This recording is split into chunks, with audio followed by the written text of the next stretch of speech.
Buenas tardes. El día de hoy venimos a traer el tema de ley de las proporciones recíprocas o equivalentes. Somos el equipo 5, conformado por Estefanía Chavira, Sebastián Camarena, Aldo Morales, Gerardo Palacio, Jesús Villanueva y Luis Delgado. En 1792, el químico alemán Jeremías Benjamin Richter propone la ley de las proporciones recíprocas, también llamada la ley Richter-Wenzel.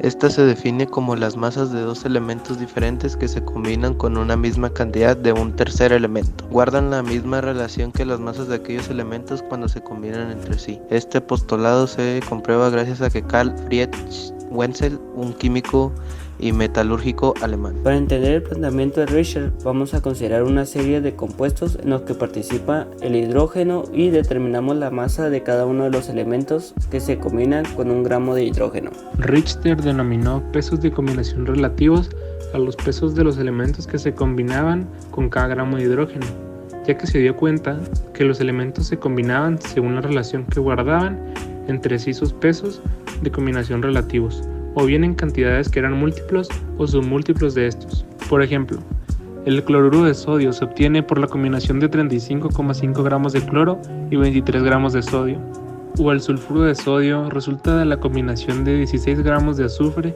y 46 gramos de sodio. La generalización de lo anterior se conoce como ley de Richter. Esta ley permitió establecer el peso equivalente o peso equivalente gramo, como la cantidad de un elemento o compuesto que reaccionará con la cantidad fija de una sustancia de referencia. Richter denominó como pesos de combinación relativos a los pesos de los elementos que se combinaban con cada gramo de hidrógeno. Los pesos de combinación relativos de Richter se corresponden con los que se conoce actualmente como peso equivalente de los elementos o compuestos.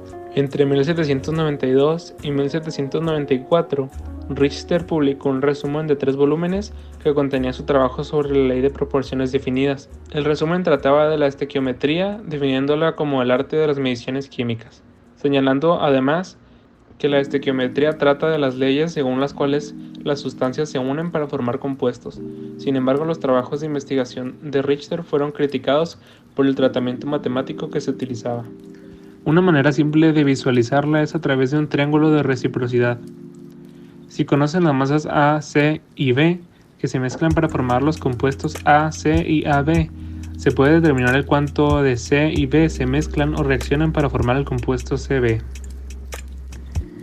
En los compuestos AC y AB, el elemento A está presente en ambos, por lo que al dividir sus proporciones básicas, se encuentra cuánto C reacciona con B. Con unos ejemplos repasemos de una forma un poco más sencilla el enunciado.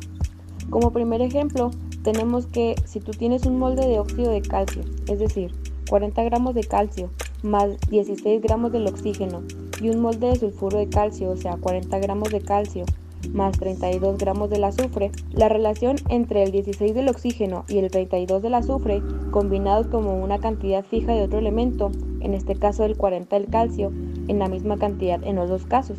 Pero, ¿con qué relación se combinan entre sí? SO es óxido de azufre 2, su relación es 32 gramos de azufre más por cada 16 gramos de oxígeno.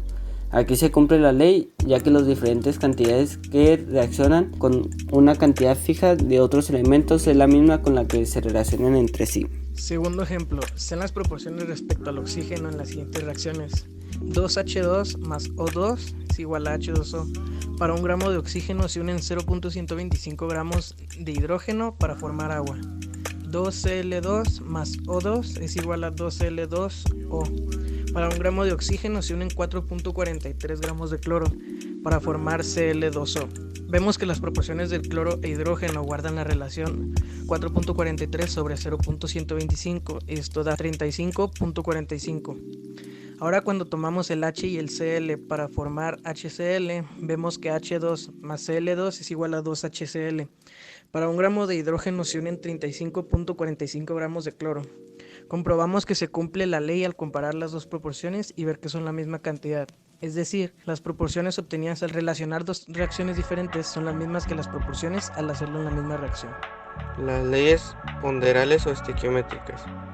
Fueron el sustento de los primeros modelos atómicos y permitieron realizar los primeros cálculos de las masas atómicas de los elementos químicos. La ley de porciones recíprocas es una ley más conocida de la estequiometría. Como ya mencionamos, esta ley se debe a las combinaciones que se pueden realizar con los elementos formando así compuestos. Ejemplos de la vida: la cantidad de agua que se puede disolver en el azúcar, la cantidad de agua que se puede disolver en la sal, y punto número 3, la cantidad de agua que necesita una taza de arroz para cocinarse. Esto sería todo por nuestra parte y gracias por su atención.